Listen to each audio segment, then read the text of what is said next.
trying to solve a mystery. Where is Annis Boudinot Stockton, revolutionary poet, an incredible woman, wife to a signator of the Declaration of Independence? Where the heck was she buried? So recently you heard me talk about Annis Boudinot Stockton. Remember that? She was the woman who was married to Richard Stockton, and together they started building the house that's now the Moorvin Gardens and Museum in Princeton.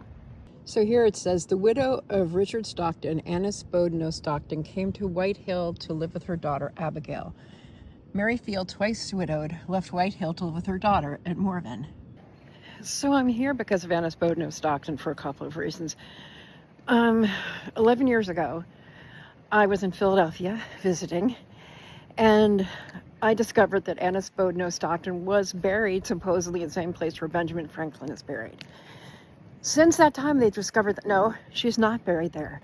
She's probably buried somewhere on the grounds of this mansion, but no one knows where or if that's true.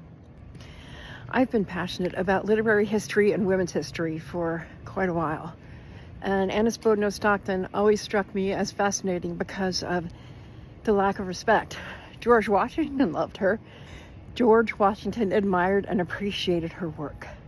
She was one of the first poets, and as you saw on my video when I visited Moorvin Gardens Christmas trees, I'll link to it in the description, you could hear me talking a bit about her and being curious. Something about a curious person like me makes me want to investigate further. So here I am. Surprise!